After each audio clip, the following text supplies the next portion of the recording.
Naging matagumpay ang isinagawang anti-smuggling operation ng mga kapulisan sa Zamboanga na nagresulta sa pagkakahuli ng 2 individual at pagkakakumpiska ng 16 na milyong piso. Ang kabuuan ng balita mula kay Patrolwoman Joyce Franco.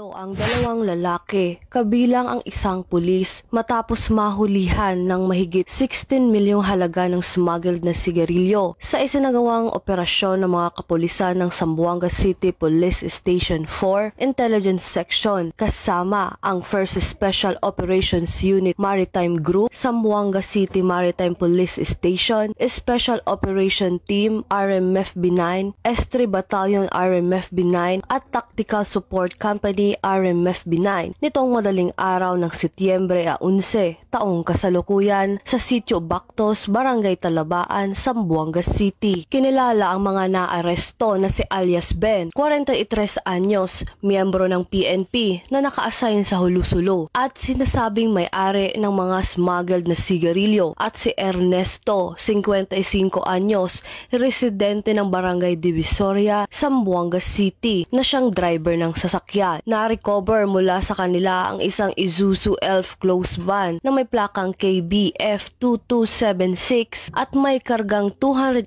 master cases ng iba't ibang brand ng sigarilyo na tinatayang nagkakahalaga ng 16,158,600 pesos. Ang mga sospek ay kasalukuyang nasa kustudiya ng Zamboanga City Police Station 4 habang ang nakumpiskang kontrabando at sasakyan ay isinailalim na sa Bureau of Customs para sa wastong disposisyon. Pinuri ni Police Brigadier General Eliezer P. Mata, Regional Director ng Police Regional Office 9, ang matagumpay na operasyon laban sa smuggling at binigyan diin ang kahalagahan ng pagpapatuloy ng mga hakbang kontra iligal na kalakalan sa rehiyon. Ayon kay Police Brigadier General Mata, malinaw na ipinapakita ng operasyon ang matatag na paninindigan ng kapulisan na protektahan ang maritime borders at pigilan ang pagpasok ng mga smuggled goods na nakakasama sa mga ekonomiya at lehitimong kalakalan ng bansa. Patuloy ang investigasyon upang alamin ang lawak ng operasyon ng smuggling at ang posibleng pagkakasangkot ng ibang pang personalidad sa naturang iligal na aktibidad. Mula dito sa Zamboanga Peninsula, nagbabalita ako ang inyong PNN correspondent, Patrolwoman Joyce Franco,